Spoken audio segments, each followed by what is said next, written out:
किसी ने बड़े ही कमाल की बात कही है कि अगर तरक्की आसान लगे मेरी तो कभी मेरे पाँव के छाले देख लेना। जी हाँ, किसी भी एग्ज़ाम को क्रैक करने के पीछे स्टूडेंट्स का जो संघर्ष होता है, जो स्ट्रगल होता है, जो त्याग होता है, वह किसी छाले से कम नहीं। एक गांव में दो भाई रहते थे जिनके पिताजी बहुत गरीब थे। वह रिक्शा चलाकर अपने घर परिवार को चलाते थे, लेकिन कुछ दिनों के बाद घर की हालात इतनी खराब हो गई थी कि अब उसे खाने तक का खर्च जुटाना मुश्किल होता जा रहा था। तब उनके दोनों बेटों ने सोचा, क्यों ना मुझे कहीं काम कर लेनी चाहिए जिससे कि पिताजी को भी फाइनेंशियल हेल्प हो सके और मेरी पढ़ाई भी अच्छी तरीके से चल सके।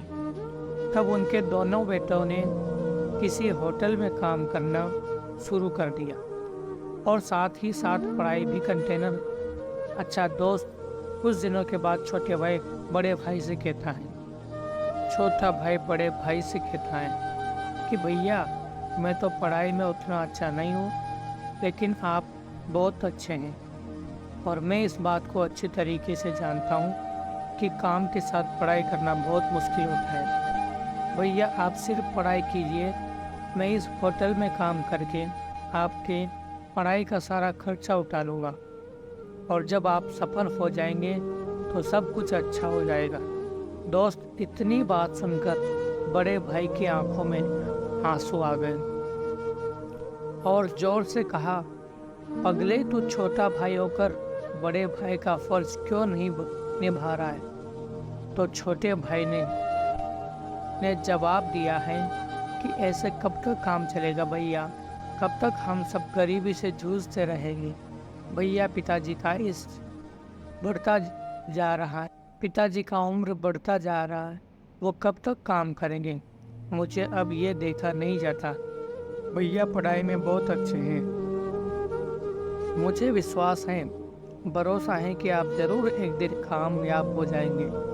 फिर बड़े भाई ने बोला कि छोटे भाई ये सब तो ठीक है, लेकिन एक बड़ा भाई छोटे भाई को अकेले काम पर कैसे छोड़ सकता है, ये पॉसिबल नहीं हो सकता।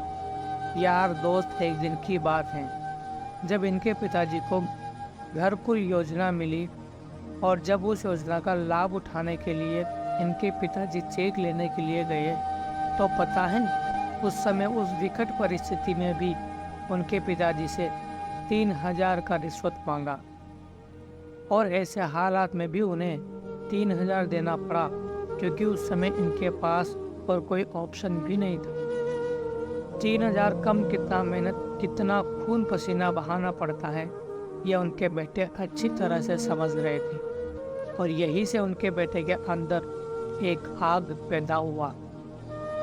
1 जून जगकर आंखों में सपने लिए कि मुझे भी एक अधिकारी बनना है, किसी से लेने के लिए नहीं, इसे खत्म करने के लिए बनना है, ताकि एटलीस्ट हम जैसे गरीब लोग करप्शन का शिकार ना हो। तब उसने सोचा कि मुझे यूपीएससी निकालना है, चाहे कुछ भी हो जाए। अरे संघर्ष ना तकलीफ तो क्या मजा है जीने में, बड़े बड़े तूफान थम जाते हैं जब आग लगी हो सीने में। दोस्त ने पुणे में अपनी तैयारी को प्रारंभ कर दी। हालांकि तैयारी के दौरान बहुत तकलीफ आई, बहुत समस्याएं आई, लेकिन फिर भी इन्होंने हार नहीं माना, क्योंकि अगर ये हार मान लेते तो उनके छोटे भाई जो दिन भर होटल पर काम कर रहे होते थे, जो होटल पर काम करके पढ़ाई के लिए पैसे भेजते थे, कि उनका संघर्ष बर्बाद हो जाता और अपने भाई का त्याग, पिता की मेहनत और माँ की उम्मीद पर खरा उतरने के लिए अपनी पढ़ाई में इतना व्यस्त हो गया कि अब इसे रात और दिन में कोई फर्क ही महसूस नहीं होता था। समस्याएं चाहे कितनी भी आ जाए, अगर आप सच्चे मन और लगन के साथ मेहनत करते हैं तो आपको सफल होने से दुनिया की कोई भी ताकत नहीं रोक सकती। और अपने पहले ही प्रयासों में यूपीएससी को क्रैक करके इंडिया का सबसे यंगेस्ट आईएएस अधिकारी बनकर दिखा दिया। और पता है इनका नाम क्या है? आईएएस अंसार शेख अहमद।